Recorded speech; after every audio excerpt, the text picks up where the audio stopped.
Y hablando de desayunar, ahí está con el mate nuestro querido amigo, doctor en ciencia política, investigador y docente. Tenemos la alegría, tenemos el orgullo, ¿por qué no?, de que nos suele ayudar a poner la mañana en camino, acá en el 98.7 y para todo el país y para todo el planeta a través de nuestro canal YouTube La Mañana en Camino. Camilo López Burián, el doctor en ciencia política, nos ayuda a poner la mañana en camino. Buen día, bienvenido, Cami.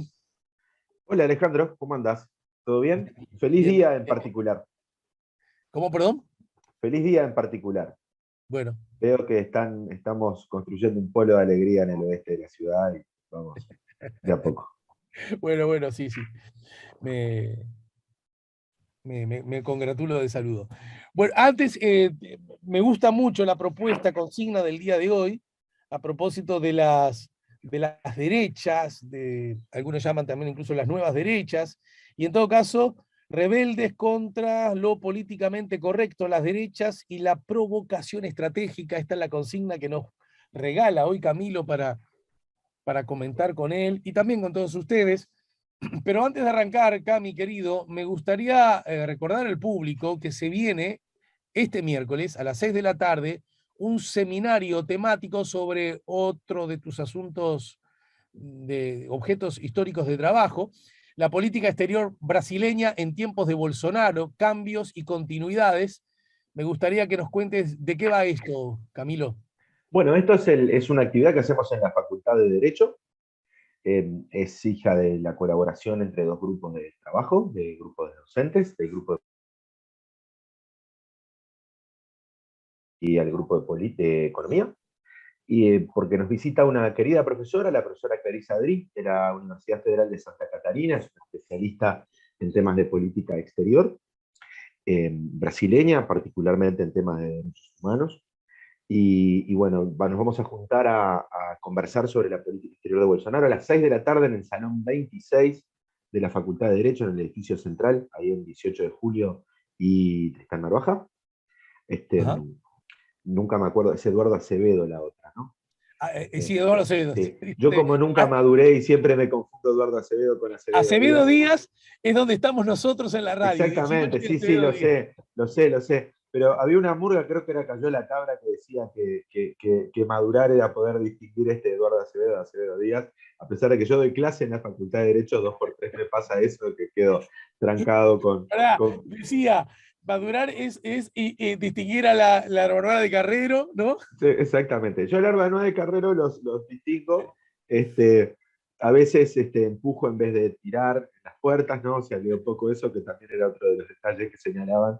Y Eduardo Acevedo sigue siendo un problema para mí, a pesar de dar clase ahí y haber dado clase en la Facultad de Ciencias Económicas, donde también la esquina es Eduardo Acevedo, ¿no? Pero bueno. Creo que hay gente, pero eso a vos no te va a pasar porque sos del oeste, que confunde Gonzalo Ramírez con... Con Carlos María Ramírez. Sí, me Sí, parece. Yo siempre las tuve claramente distinguidas, pero creo que hay gente que se le arma la confusión también. Carlos María Ramírez, hay una cosa bastante interesante. Nosotros los que vivimos en el entorno de Carlos María Ramírez, en la Gran República de La Teja, por ejemplo, que la avenida que la atraviesa y la divide en 2 alas, no le llamamos Carlos María Ramírez, le llamamos la avenida, Claro. ¿no? Hay una lógica de que es la avenida, ¿no? La Teja es un barrio donde la gente caminamos por la calle, ¿no? Una de las cosas que recuerdo al mudarme, y no por la vereda, al mudarme con mi actual esposa, decirme, por favor, subí la vereda, ¿no? Claro. Este, Porque vas a durar poco. Es Este, exactamente así, sí, sí. Pasan las mejores familias. Y gracias por la invitación y gracias por permitirnos difundir esto de Brasil. En realidad, nosotros nos íbamos a juntar hoy a hablar de Brasil, a empezar a hablar de la campaña electoral. Y sin embargo, la realidad nos cambió un poco el eje del debate. Igual antes de ir al tema, digamos, a la nueva agenda del día de hoy, me gustaría que me contaras, primero, ¿es una actividad presencial? Y segundo, ¿quiénes pueden participar? Es una actividad presencial en la Facultad de Derecho, en el Salón 26, y cualquier persona interesada sobre el asunto que quiera participar está invitada. No es una charla exclusivamente con un perfil académico, sino obviamente tiene una conversar con la gente, pero la idea es poder pensar y entender cómo está funcionando la relación del Brasil con el mundo y particularmente con la región en estos tiempos tan convulsionados del gobierno de Jair Bolsonaro. Vénganse, Bien, que va a estar bueno, vale la pena, pasen por la Facultad de Derecho, y la idea es hacer una actividad presencial porque estamos tan, tan desacostumbrados claro. a vernos que hay que empezar a volver. Yo agrego que va a estar allí la doctora Clarissa Dri, del Departamento de Economía y Relaciones Internacionales de la Universidad Federal de Santa Catarina de Brasil, ¿no es cierto? Sí, esa es nuestra expositora, una académica excelente. Como le Presumo decía, que debe falar español, ¿no? habla español, sí, sí, habla un español muy bueno, eh, así que no hay mayores trabas con el idioma. Así que les esperamos Bien, antes de pasar, por o la mejor Facultad dicho, de ya Derecho. ingresando Así volvemos a encontrarnos. ingresando al nuevo tema, Camilo querido, a mí me gustaría que para vos implique llover sobre mojado, definamos algunos asuntos. Cuando hablamos de derecha, está bien que Saludos hablemos de de... Vero que acaba de entrar. Bueno, un beso cariñoso Perdón. a ella. Un beso cariñoso a ella. La hermosa familia que tenés vos, de la que me siento tan cercano. En todo caso, pregunto, las derechas, ¿cuál es el término más adecuado? ¿Hablar de la derecha, hablar de la izquierda, hablar de las derechas, hablar de las izquierdas? Lo mejor es siempre usar el plural. Son las derechas, porque también son una diversidad de derechas. No son todas iguales. Uno podría decir, ¿qué hace a la derecha derecha? ¿No? Uno Ujú. podría decir, ¿cuál es el elemento definitorio de las derechas? Y acá a veces se coloca el eje en cómo se posicionan sobre las igualdades, y se tiende a cerrar o a utilizar como única dimensión de esa igualdad la igualdad económica, ¿sí? O la igualdad de acceso a ciertas cosas, ¿no? Y por lo tanto, colocar a las derechas o a las izquierdas en relación a qué mirada tienen con el Estado. Y a veces eso es confuso, ¿sí? Porque pueden haber derechas o izquierdas estatistas o antiestatistas, ¿sí? Por ejemplo, los liberales libertarios a la Milei quieren un Estado cada vez más chiquito, o quieren eliminar el Estado, ¿no? Son una especie de Ujú. anarcocapitalistas. Y sin embargo, un anarquista libertario de izquierda también quiere eliminar el Estado. Claro. ¿No? Uno puede tener una izquierda que quiera un estado de bienestar fuerte, que quiera tener un estado potente, pero también puede tener una derecha como la de Le Pen en Francia, que también quiere un estado potente, pero para los franceses, no para los inmigrantes. Entonces, el gran asunto es la desigualdad o la igualdad. Por eso, estas derechas lo que tienen como un elemento clave es la idea de la desigualdad como una cuestión natural. Claro. Entonces, de diferentes formas de ver a otros como desiguales, como distintos a mí. Definir el campo de lo político por esa desigualdad. Entonces, esa naturalización de la desigualdad me hace a mí pararme en el eje de la derecha. Para que me ayudes, nosotros desde chicos, yo antes, porque soy más grande que vos, siempre escuchamos muchas frases, pero y todas ellas tiradas al ruedo de la conversación con, con cierta candidez, con cierta inocencia incluso. Y por ejemplo, una de ellas es, en el marco de eso, la naturalización de las diferencias, a ver si es correcto lo que percibo. Yo recuerdo que uno de los comentarios era, mi hijo, cuando uno de a poquito iba creciendo y le empezaba a hacer ruido a algunas desigualdades, presuntamente naturales, había un comentario que era, pero mi hijo, toda la vida hubo pobres, ¿no? Desde ese lugar se puede decir que ese tipo de expresión es una expresión típicamente del concepto de las derechas. Sí, y no solamente siempre hubo pobres, sino es casi natural que esto ocurra, sino que también hay ciertas relaciones de subordinación que son naturales. Hay un orden que es natural, hay una jerarquía que es natural. ¿Sí? O sea, cuando uno, por ejemplo, ve las posiciones de nuestros sectores altos rurales en el siglo XIX, hablando de cómo, o inicios del siglo XX, cómo el casco de la estancia es la civilización frente al rancherío, ¿no? sea, esa lógica también de cierta idea de superioridad, de orden, de jerarquía, de autoridad. Bueno, esos son pensamientos que se alinean muy bien con esa idea de las derechas. Y que están en el ADN de nosotros. No vamos a negar que está como sociedad en parte de una manera de entender las cosas. Y de un montón de decires y de haceres muy cotidianos, muy metidos que hacen a elementos conservadores de la sociedad, ¿no? O sea, este pensamiento de derecha, por ejemplo, es un pensamiento fuertemente patriarcal, que tiene una Claro. idea de la definición de los géneros muy conservadora. Bueno, eso también Ahora, está ahí en el tuco, ¿no?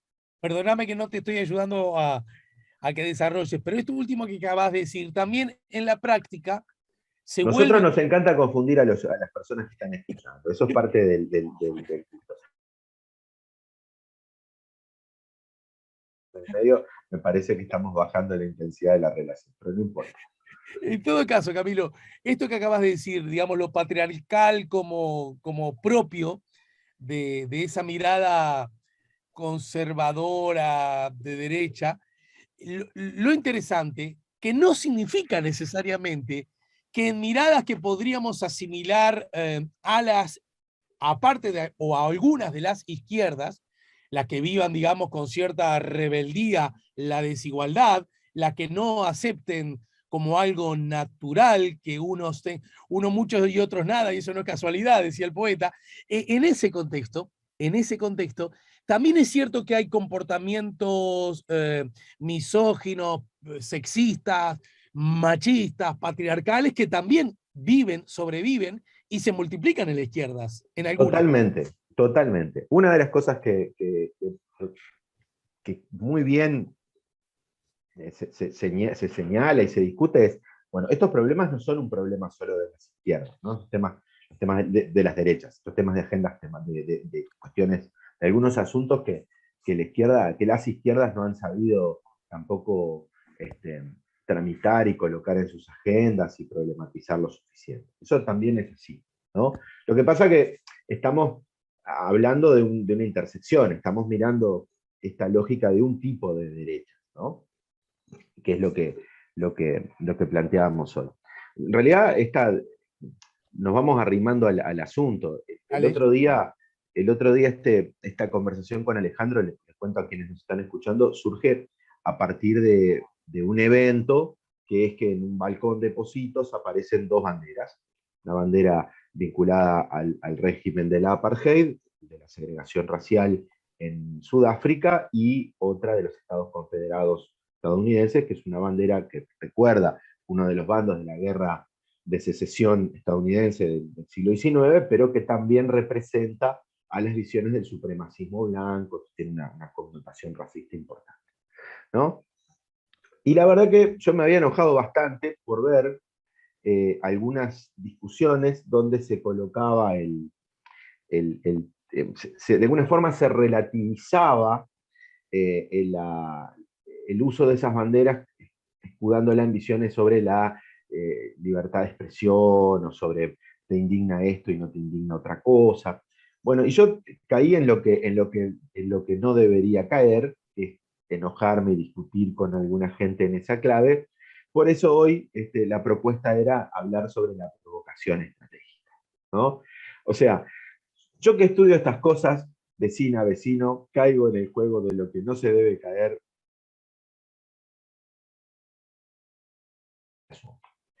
Y entre las discusiones con quienes hacían uso de la provocación estratégica, que vamos a explicar ahora, para ponerles este asunto para que usted pueda llevarla como un elemento en su cabeza y que piense antes de reaccionar, ¿no? Es muy útil.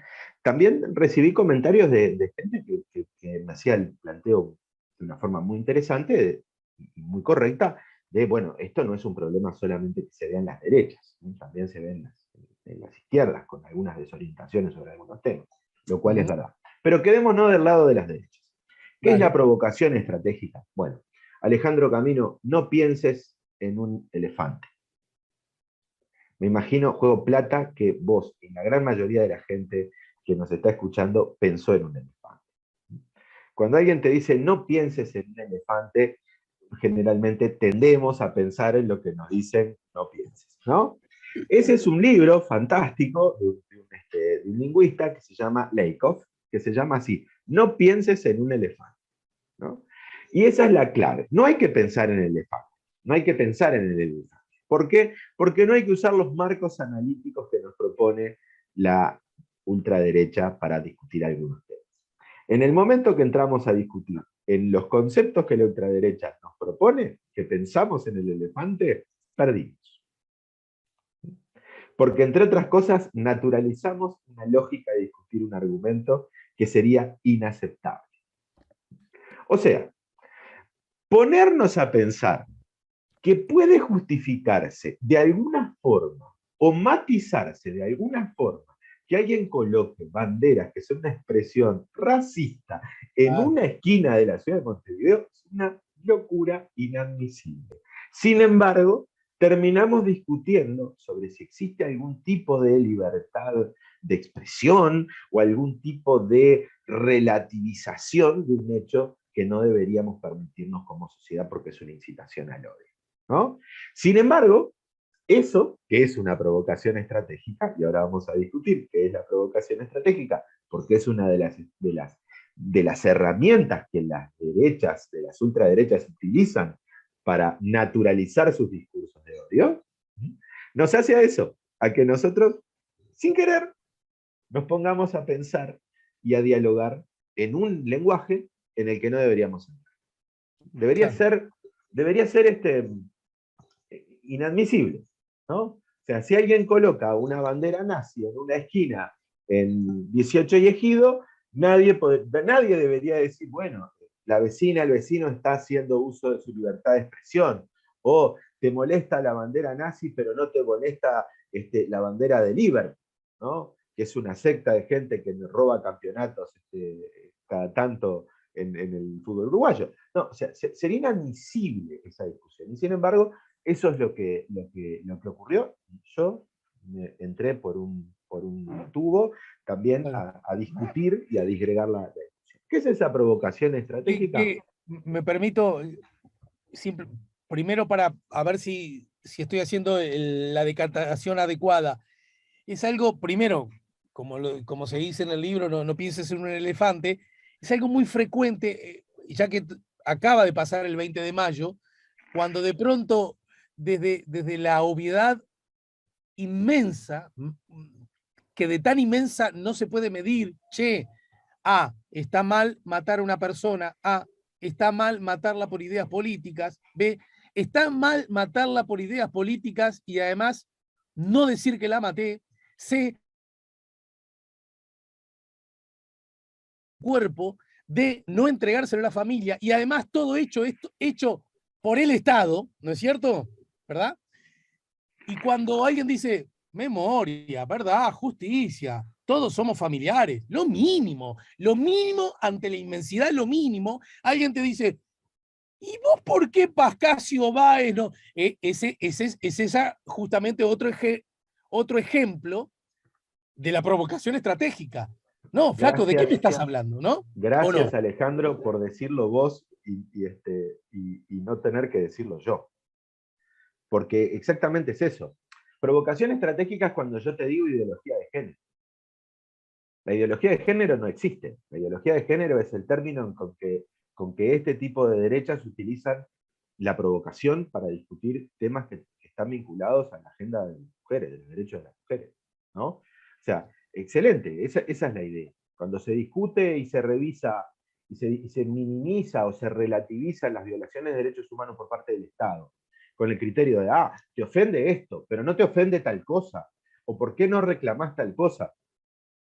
Y me dicen, bueno, ¿y por qué no habla de la Unión Soviética? ¿Por qué no habla de los millones de campesinos muertos durante la Unión Soviética? Porque no estudio eso. O sea, puedo hablar, sí, no tengo problema, pero no es mi asunto de investigación. O sea, me expreso sobre lo que trabajo, ¿no? Que son estas derechas. Pero bueno, hay como una lógica de colocar la provocación estratégica en varios elementos.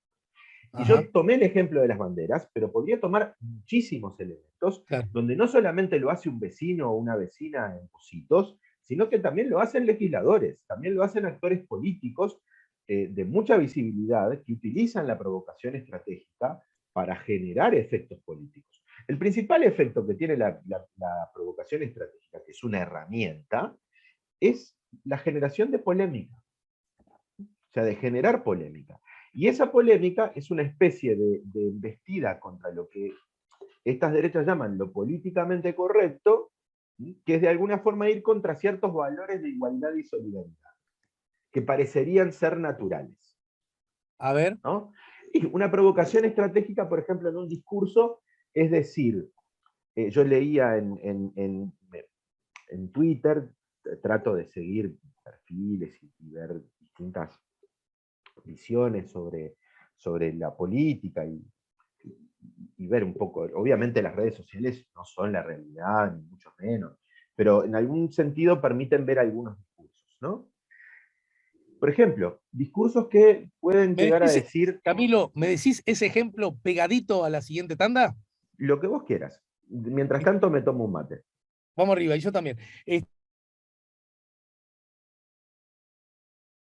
Investigador y docente, y en todo caso, al ejemplo este que ahora nos vas a citar, la pregunta que ya te anticipo te voy a hacer es, pero esto, ¿tiene algo de nuevo? Quiero decir, ¿es un nuevo escenario, es una nueva estrategia?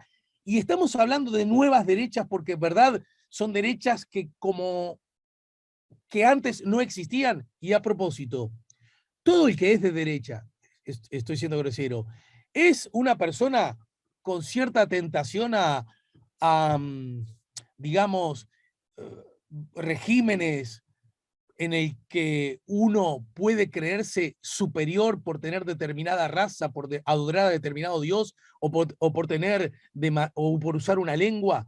Lo vemos luego de la pausa, ¿sí? Estamos poniendo la mañana en camino, estamos conversando con Camilo López Burián, preguntas, comentarios, opiniones, llegan a través del WhatsApp 099-894-987 y también a través de nuestro canal YouTube, La Mañana en Camino. Estamos en el 98.7, estamos poniendo La Mañana en Camino.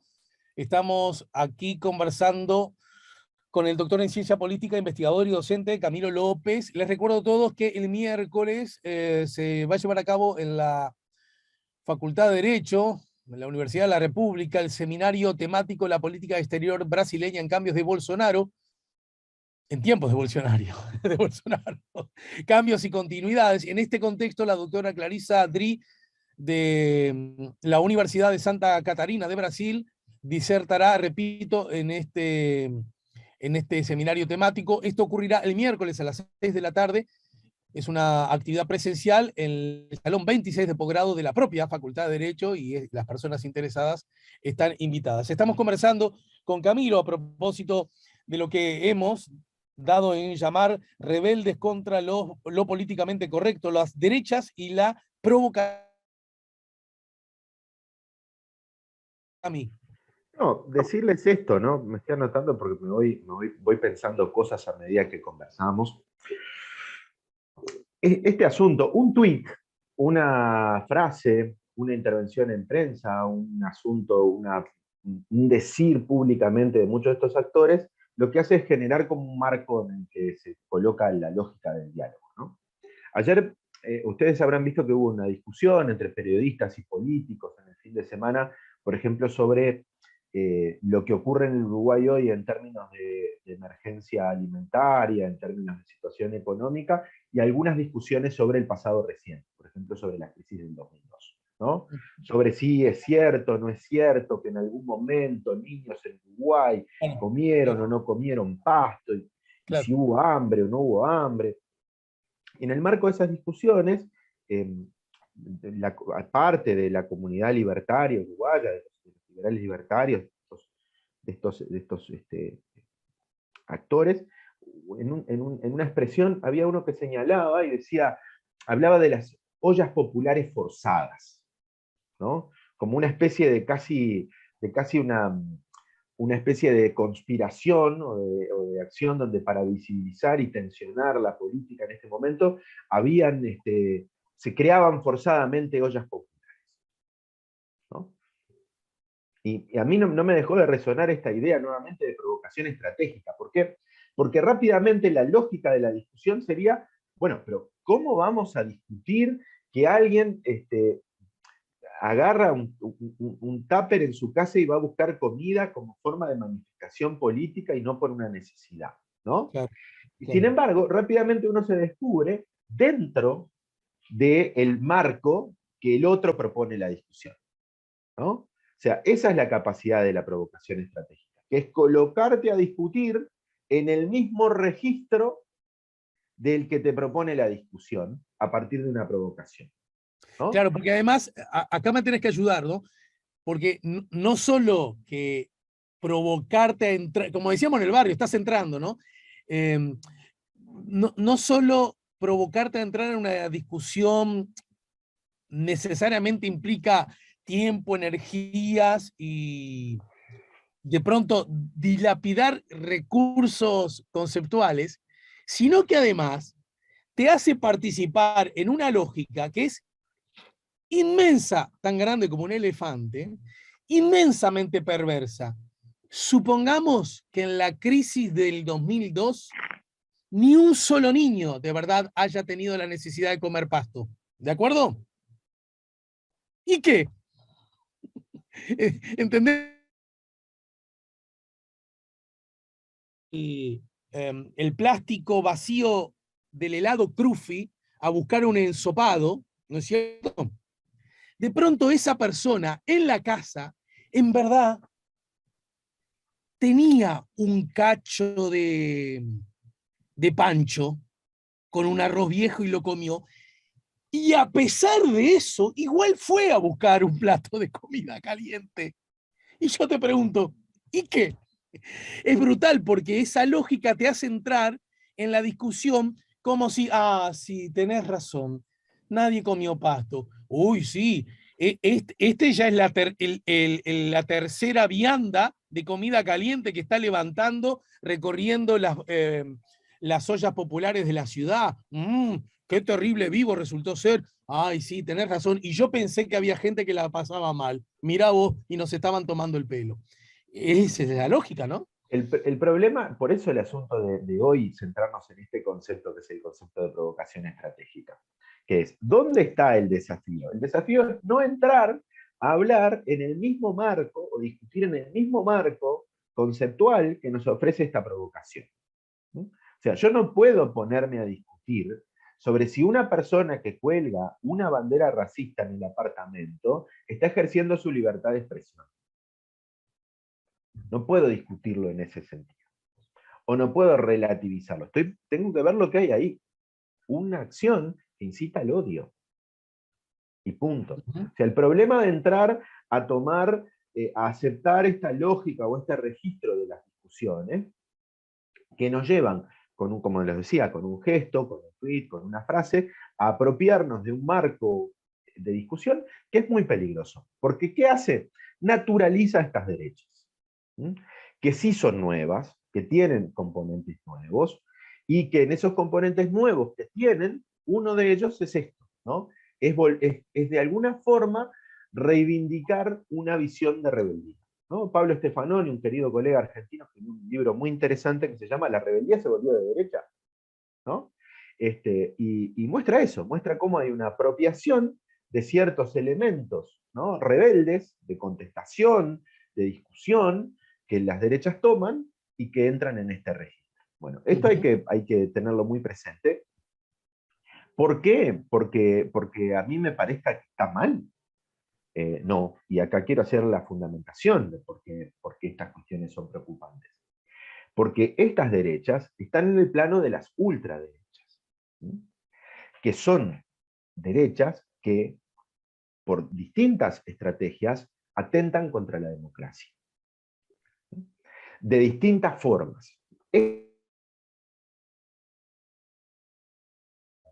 Y con esto después nos vamos a plantear donde uno no puede colocar en el mismo saco a todas las derechas, en la misma bolsa a todas las derechas. Que es una Perfecto. pregunta que me has planteado. ¿Pero por qué? ¿Qué es lo que tienen estas derechas? Estas derechas cuestionan elementos claves de la democracia liberal. ¿Sí? Que tienen que ver con, entre otras cosas, uno de los principios más caros al pensamiento liberal, o una vertiente del pensamiento liberal, es proteger a ciertos grupos, dejar generar ciertos tipos de protecciones para algunas minorías, ¿no? Entonces, este tipo y en algunos casos no estamos hablando de minorías, los ataques de estos sectores, ¿no? Que no se malentiendan. Pero este punto, o sea, cuando estas derechas discuten derechos, cuando estas derechas discuten y dicen que los derechos de minorías que están en situaciones de profunda desigualdad son, son privilegios, cuando alguien puede creer que una política proactiva y de atención a personas trans que sabemos que son súper vulnerables, que tienen una esperanza de vida muchísimo menor a la de cualquier ciudadana y ciudadano promedio, que están en situaciones de vulnerabilidad tremenda, nos parece un privilegio que el Estado hace y al cual yo me tengo que levantar, porque cómo gastan recursos de impuestos en una persona así y no en mí, que soy un ciudadano de bien, ¿no? Estoy bajando la calidad de nuestra democracia. Estoy haciendo nuestra democracia, nuestra agenda de derechos. Entonces, estas cosas que después en otros países han tenido avances muy fuertes, la discusión, por ejemplo, sobre derechos humanos, sobre memoria histórica, sobre libertad de expresión, libertad de prensa, esto pasa, ¿no? Y por eso hay que estar presentes. Entonces, no es una cuestión de que estamos censurando un grupo político que se expresa y no queremos que crezca por una cuestión estratégica, sino es porque sus acciones, ¿no? Lo que estamos tratando de visibilizar es que sus acciones tienen elementos que atentan contra cuestiones que tienen que ver con, por ejemplo, con la democracia, ¿no? Se puede estar ubicado a la derecha del espectro político y no tener estas pulsiones. Como Bueno, también se puede justamente, estar a la izquierda y no necesariamente, porque uno puede decir, bueno, hay una izquierda autoritaria, la hay una izquierda con pulsiones antidemocráticas, la hay una izquierda que ha naturalizado acciones que muestran el no respeto a los derechos humanos, también. Entonces, bueno, lo que estamos que no comulga con esta ultraderecha con rasgos antidemocráticos, ¿no? Claramente. Acá el gran asunto es dónde se ponen los límites de nuestros aliados, ¿no? Hasta dónde se los incorpora políticamente en los gobiernos, hasta dónde se hacen alianzas electorales, hasta dónde estamos dispuestos a compartir cosas. Ese es como uno de los grandes debates en la política actual a nivel global, ¿no? ¿Cuáles son los límites de relacionamiento con este tipo de actores? Que nos parece algo muy loco para el Uruguay, pero como todo en Uruguay llega tarde, les recomiendo tenerlo en agenda, ¿no? Por ejemplo, hay temas que hoy para nosotros son temas vinculados a la izquierda, que en Europa ya no lo son, no son exclusivamente de izquierda. Ya en Europa hay un feminismo de derecha, un feminismo por la diferencia, un feminismo biologicista, lo pueden ver en Giorgia Meloni. Soy católica, soy italiana, trabajo, tengo una mirada sobre mi género. Hay visiones homonacionalistas, la lógica de que una comunidad gay va a vivir mejor en barrios no llenos de musulmanes. Piensen en Alternativa por Alemania, tiene una candidata lesbiana. La segunda línea alrededor de Le Pen hay gays que tienen esta posición que se llama homonacionalista. Hay ecología de extrema derecha, que es ecofascismo. Les digo porque todas estas cosas que las vemos en Europa como lejos, en algún momento las vamos a encontrar marchando por 18 elegidos. ajá. ¿No? Y a propósito, quiero contarle a las personas, bueno, todos aquellos que te sigan en Twitter lo pueden advertir. Me pareció interesante bueno, en estas charlas y en estas discusiones, no siempre todo es interesante, más bien que muchas veces no. Pero en todo caso me pareció interesante un comentario tuyo ante otro, lo cito textual, más Rawls y menos Nozick. Me gustaría, ya sé que nos puede llevar un seminario hablar de cada uno de estos dos filósofos contemporáneos, pero me gustaría dos líneas a propósito de estos dos individuos de ideas bien distintas, ¿verdad? Son dos pensadores liberales. Uno es un liberal humanista que es John Rawls, que tiene una preciosa teoría de la justicia, y el otro es un pensador que tiene un texto que ya con el título les va a adelantar un poco la idea, se llama Estado, Anarquía y Utopía. Y los dos son liberales. Uno es un liberal que cree en una sociedad que establece ciertos mínimos, cierta forma de cooperación y de preocupación colectiva, a pesar de Ese, tener un perfil. ese Ese es sería Rawls, John Rawls, Rawls. John Rawls, que tiene una visión humanista liberal, mientras que el otro tiene una exaltación del individuo, del individualismo en su máxima expresión y de una visión radicalmente antiestatista. Esto venía porque lo que va pasando es que derechas muy diversas terminan convergiendo, ¿no? O sea, derechas nacional soberanistas, profundamente conservadoras a priori, con ciertas que vienen de ciertas tradiciones, ¿no? Se van encontrando con estos nuevos fenómenos como son los libertarios de derecha, más a la Nozick. ¿Y qué, qué es lo que pasa con, qué los une o qué los encuentra? Esta Milei lógica. sería un caso, digo por la incidencia siempre mediática alta Sí, que sí, tuvo ahí sí, tiene el sí, sí. argentino. Podemos un día, si querés, dedicarnos a los libertarios y explico las diferencias, porque este es un mundo también.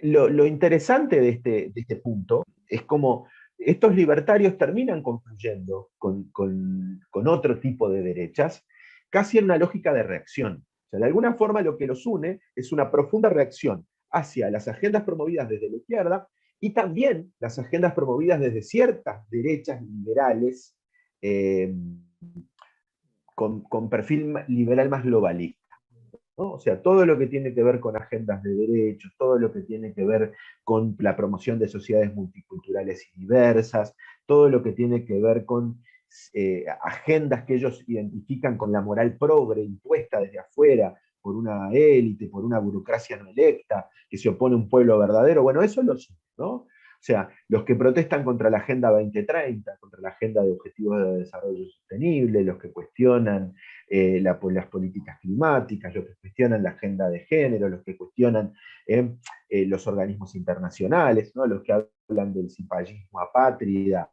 de nuestros políticos cuando creen que la Comisión Interamericana de Derechos Humanos debe tener algo que decir sobre las violaciones de derechos humanos en nuestra última dictadura, los que relativizan las agendas de derecho en clave de con mis impuestos están pagándole privilegios y el Estado no debería meterse en nada. Bueno, este tipo de cosas termina convergiendo en una especie de unidos por la reacción en contra de estas agendas que los agrupa. Y los coloca con una narrativa común, como una especie de polo reaccionario que está empezando a moverse cada vez más fuerte en la sociedad uruguaya, que en otros países no es nada nuevo, ¿no? Y hay que mirarlo con lupa y empezar a tener una acción de preocupación, me parece a mí. Bien, para terminar por hoy, porque en realidad lo que has hecho, bueno, O lo que hice típico hoy fue de cualquier desordenar a la exposición. gente. No, Hoy pero fue muy es todo lo contrario, desordenado. que lo que a mí me gustaría en todo caso poder advertir, si vos visualizás en este gesto de las nuevas derechas, tentaciones autoritarias, es decir, alejados de la lógica del Estado de Derecho. Yo siento que nosotros nos debemos un poco una discusión, yo estoy seguro que la academia la ha procesado, pero no sé si obra tanto en poder del público. Yo advierto que en nuestros países es muy frecuente, es muy fácil sugerir o poco fiel a la institucionalidad democrática, ¿no? Y es verdad, vos lo dijiste hace un rato, y yo lo vivo diciendo todos los días, que hay pensamiento de izquierda poco democrático. En realidad, la historia dice que en el Cono Sur, para no irnos más lejos, cuando la garantía institucional democrática se rompió y perjudicó a los más débiles, es por obra de la derecha. Ha sido la derecha la que ha dado los golpes. Cuando Boric fue designado por la ciudadanía presidente de la República, yo recuerdo un titular del diario Mercurio y creo que también del diario El País, pero en fin, diciendo, Boric va a dar señales claras de su apego democrático. Pero en Chile los que tienen que tener problema con el apego democrático y temor son los que están vinculados a la derecha, que fue la que dio el golpe de Estado en Chile. ¿Por qué tan fácilmente se instala en Uruguay la idea de que, es más, hace poco, ayer creo que fue anteayer, un comentario que hizo el Frente Amplio político que mereció un comentario legítimo por parte del ministro diciendo que era inadecuado, pero decía, esto ya es antiinstitucional. Pero ¿de verdad hay asidero que en nuestros países es con la izquierda que lo institucional corre riesgos? Lo ato con la pregunta que te hice. ¿Se puede identificar acciones, opciones de derecha con riesgo antiinstitucional, antidemocrático, anti-Estado de Derecho? Mira, hay quienes estudian a los desleales con la democracia, y yo no quisiera decir una cosa muy de frase, muy grueso y errada. Sí creo que hay, y hay como elementos históricos para mostrar que han habido por derecha y izquierda deslealtades a la democracia, o cuestionamientos a la democracia. Eso es un poco imposible de negar, eso ocurre. Después, si más la derecha, yo tengo una sensación de que en la historia política latinoamericana las derechas han tenido un rol, no puede fundamentarlo históricamente, un rol muy importante en los quiebres de la democracia. Si querés lo repasamos y lo podemos traer con otra densidad. Tiendo a compartir lo que vos planteas, sin excluir, pero teniendo claro que también hay elementos por izquierda que han cuestionado fuertemente la democracia y que han sido parte de esos cuestionamientos. Ahora sí, sobre sí, no, lo venimos de... Sí, totalmente. Esto hay que decir, evocando un periodista deportivo, lo venimos diciendo, ¿no?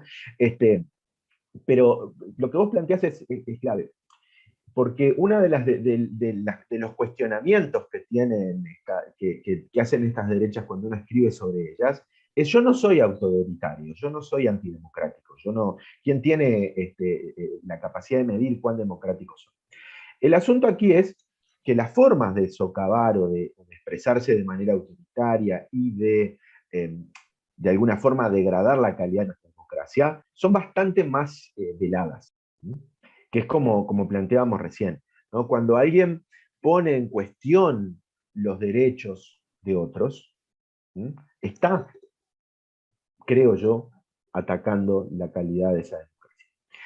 Y miremos lo que está pasando en Europa. Miremos lo que pasó en Hungría con el régimen de Víctor Orbán, un Estado que se fue desmontando los pesos y contrapesos de los controles, que fue avanzando en claves iliberales, que fue controlando la prensa, que fue controlando en términos represivos cosas. Miren la Polonia de Libertad y Justicia, donde hoy Libertad y Justicia es el partido polaco de ultraderecha, que, por ejemplo, permite que los alcaldes no sé si los nombres alcaldes, pero los gobernantes de ciertos territorios declaren sus territorios libres de personas LGBT y coloquen carteles con eso.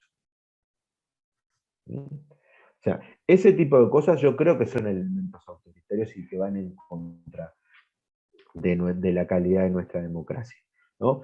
Es una discusión muy, muy dura a dar, pero me parece que en este punto es en el punto donde uno coloca sí sus preferencias, ¿no? O sea, yo puedo ser de izquierda o de derecha, puedo creer en una cosa o puedo creer en otra, pero el mínimo común denominador que justifica mi papel de discutir en el espacio público como un docente universitario que sale a conversar sobre la situación en general y que implica una posición firme, es el respeto a la democracia.